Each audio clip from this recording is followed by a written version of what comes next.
नमस्कार दोस्तों, कैसे हैं आप सब। मेरा नाम है कृष्ण मोहन शर्मा और आप सब लोगों का बहुत बहुत स्वागत है हमारे YouTube चैनल पे। तो गाइस, बात कुछ ऐसी है कि एग्जाम की डेट चुकी है जो कि है 29 नवंबर को सुबह 8 बजे से 10 बजे तक आप लोगों का एग्जाम है। और आप लोगों को ये जान के बहुत बेहद खुशी होगी कि जिन बच्चों ने अभी तक पढ़ाई शुरू नहीं की है वो अपनी जिंदगी का एक साल और खराब करने के लिए बहुत सक्सेसफुली आगे बढ़ चुके हैं। ठीक है, तो इस वीडियो में हम उनके लिए बात कर रहे हैं जो बच्चे पढ़ाई कर रहे हैं और बहुत शिद्दत से पढ़ाई कर रहे हैं। उनके कुछ क्वेश्चंस, कुछ सवाल हैं जिनके मैं इस वीडियो में जवाब देना चाहूंगा। तो इस वीडियो को अगर आप भी तैयारी कर रहे हो DU-LLB 2021 की, तो इस वीडियो को पूरा देखें, ध्यान से देखें, क्योंकि ये एक जनरल क्वेश्चन है जो बहुत बच्चों के आए हैं जिसका मैं जवाब दे रहा हूँ। जैसे current affairs, English, legal, logical, हर चीज से रिलेटेड सवाल है इसमें जिसके मैं जवाब दूंगा। तो इस वीडियो को ध्यान से देखें, पूरा देखें, एंड तक देखें। ठीक है, तो चलिए पहला सवाल क्या आता है कि भाई करंट अफेयर्स कितने पुराने पढ़ें। करंट अफेयर जैसे फॉर एग्जांपल आपका सितंबर में एग्जाम हो रहा है, तो कब से लेके कब तक के करंट अफेयर पढ़ना सफिशिएंट रहेगा। गाइस, एक जनरल रूल होता है कि करंट अफेयर जब भी जिस भी एग्जाम में करंट अफेयर, जैसे यूपीएससी का आप कोई सा भी एग्जाम देख लो या जिस भी एग्जाम में करंट अफेयर्स पूछे जाते हैं ना, उसका एक जनरल रूल होता है कि current affairs would be asked for past 13 month, पिछले 13 महीने के करंट अफेयर्स पूछे जाएंगे। पर अगर दिल्ली यूनिवर्सिटी का पुराना 1-2 साल के अगर पेपर्स उठा के देख लो, तो उन्होंने करंट अफेयर्स का कुछ ऐसा रूल सेट नहीं कर रखा। उन्होंने 3-3 साल पुराने भी करंट अफेयर्स पूछ रखे हैं।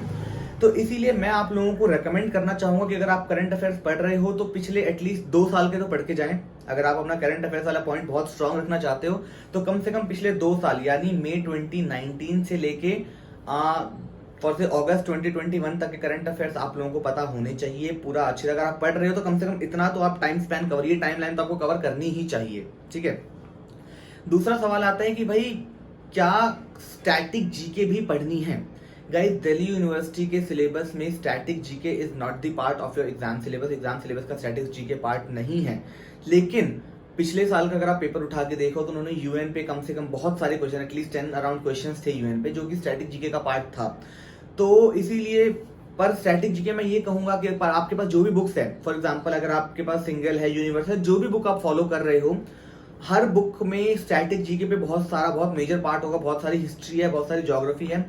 मैं सलाह दूंगा उस पर आप लोग अपना टाइम वेस्ट ना करें। अगर 2-4 सवाल आते भी हैं स्टैटिक जीके के तो लेट देम गो। उस पर आप लोगों का बहुत ज्यादा इनपुट लग जाएगा अगर आप अभी स्टैटिक जीके स्टार्ट करने बैठोगे तो, रैदर देन आप अदर सब्जेक्ट्स को इतना स्ट्रॉन्ग कर लो कि वैसे स्टैटिक जीके आएगी भी नहीं।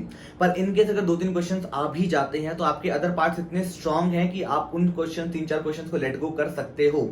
ठीक है, क्योंकि भाई देखो, अगर आप जनरल कैटेगरी के भी हो, अगर आप जनरल कैटेगरी, तो हमारा टारगेट है 70 क्वेश्चन। अगर हमने 70 क्वेश्चन सही कर लिए हैं, 70 क्वेश्चन हमारे अटेम्प्ट है और सारे सही हैं, तो आपको किसी और चीज की जरूरत ही नहीं है। फॉर से आपने 70 अटेम्प्ट कर 65 भी सही है तो भी आप सेफ स्कोर पे हो। तो आपके पास 30-35 सवाल छोड़ने की भी इतनी वो है, होराइजन है। तो इन सब को, तो उसमें आपको ऐसा ही कुछ चीजें छोड़नी है। स्ट्रेटेजी अगर आ जाती है 3-4 क्वेश्चन तो आप उसको छोड़ सकते हो।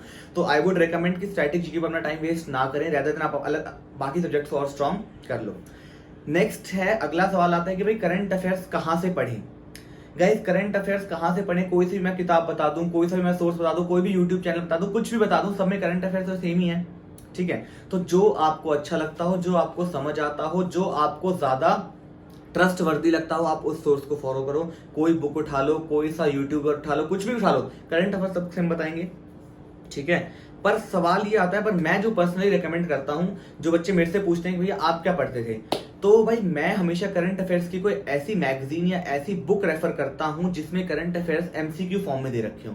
ठीक है, जैसे मान लीजिए आप प्रतियोगिता दर्पण भी आती है, एक सिंगल्स की भी आती है, कैचअप, तो उन सब में भी करंट अफेयर्स है, बट वो बहुत बहुत ज्यादा, मतलब वो पैराग्राफ फॉर्म्स में है।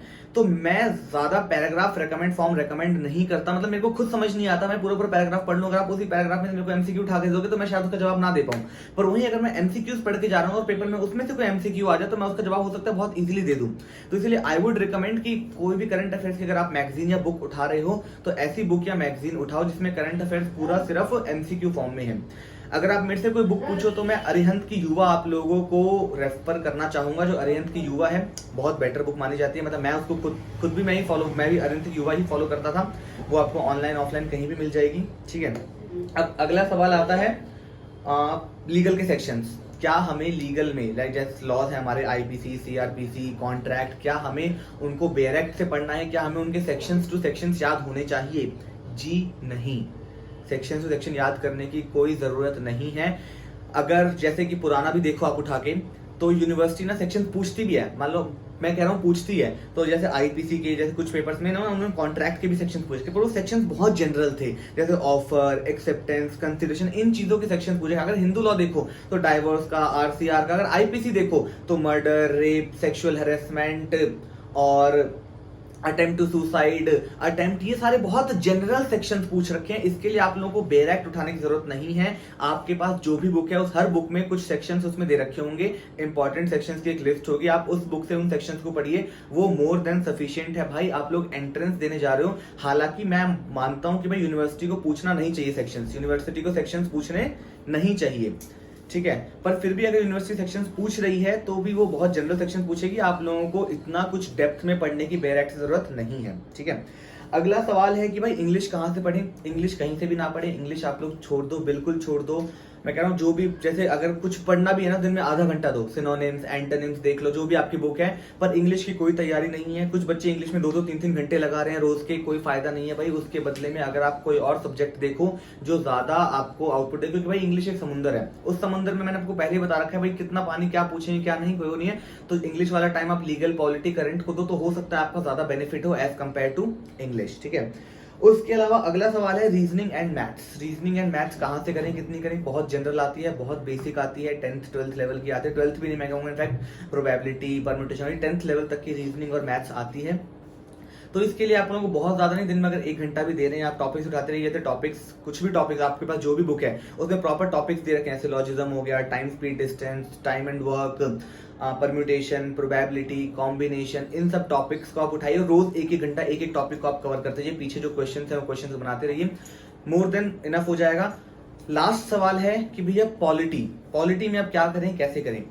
तो यार पॉलिटी की बात कुछ ऐसी है कि जहां तक अगर हम पॉलिटी देखते हैं तो जैसे जो भी बुक आप फॉलो कर रहे हो, आप लीगल फॉलो कर, आप सिंगल फॉलो कर रहे हो, आप यूनिवर्सल फॉलो कर रहे हो, आप एपी भारत जो भी फॉलो कर रहे हो, या आपके पास हमारे लॉ की के नोट्स हैं, जो भी, अगर आपके कोई और ट्यूटर थे आप उनके नोट्स हैं, जो भी चीज आप फॉलो कर रहे हो, आप कंटेंट का भी रिवीजन करिए, पर पॉलिटी में बहुत ज्यादा इंपॉर्टेंट है क्वेश्चंस करना। अगर आप 3 घंटे अगर आप थ्योरी पढ़ रहे हो तो कम से कम 4 घंटे आपको क्वेश्चंस करने ही करने हैं, क्योंकि पॉलिटी में बार बार बोल रहा हूँ एक लौता ऐसा सब्जेक्ट है जो आपको रिवीजन में थ्योरी से ज्यादा क्वेश्चंस काम आएंगे। एग्जाम में बहुत बार ऐसा होगा कि वही सेम टू सेम क्वेश्चंस आपके हूबहू वहां पे रेप्लिका हो जाएंगे और आपको उनका जवाब आता होगा। इसीलिए क्वेश्चन फॉर्म से तैयारी शुरू करिए जितनी ज्यादा हो सकती है। कम से कम बच्चे पूछते हैं कि भाई आज की डेट में, जैसे आज 29 नवंबर हो चुकी है, कल से पूरा 1 महीना, 29 अगस्त हो चुकी है, 29 सितंबर को आपको एग्जाम है, पूरा 1 महीना बचा हुआ है। बच्चे पूछते हैं आज से हमें कितना पढ़ाई करनी चाहिए, तो भाई आज से अगर आप पढ़ना शुरू कर भी रहे हो तो दिन के कम से कम अगर आप 8 घंटे पढ़ रहे हो तो ये फैकल्टी बिल्कुल भी दूर नहीं है। पर शर्त ये है कि 8 घंटे पढ़ना है, तमीज से पढ़ना है, डिसिप्लिन से पढ़ना है, पूरा प्लान बना के पढ़ना है। ऐसा नहीं कभी किसी ने कोई सी किताब उठा ली पढ़ना शुरू करा, फिर कभी कोई किताब उठा ली पढ़ना। भाई पूरा प्रॉपर प्लान, एक शेड्यूल होना चाहिए आपके पास, सब कुछ, किस दिन क्या पढ़ना है, कितना पढ़ना, जब तक ये खत्म नहीं हो, चाहे 8 के 10 घंटे हो जाए, हमें बैठना नहीं है।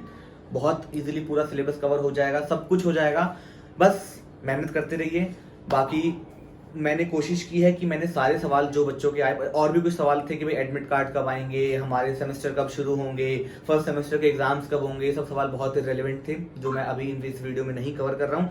जो रेलिवेंट मेन क्वेश्चन थे जो मुझे लगा इंपॉर्टेंट है और जिसके बारे में बात करनी चाहिए, उन क्वेश्चंस को मैं लेके आ चुका हूँ। पर फिर भी अगर इसके अलावा भी आपका कोई सवाल है तो नीचे डिस्क्रिप्शन में मेरा नंबर है, आप 24 घंटे में से कभी भी आप मेरे पास कॉल, मैसेज, व्हाट्सएप कुछ भी करके आप अपने डाउट्स क्लियर कर सकते हैं। नीचे ही मेरा इंस्टाग्राम का हैंडल है, आप वहां भी जाके अपने क्वेश्चंस पूछ सकते हो, कोई दिक्कत नहीं है।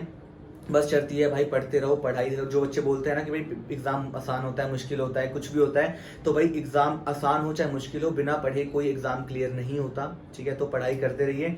इसी के साथ बहुत जल्द मिलेंगे अगली वीडियो में। धन्यवाद।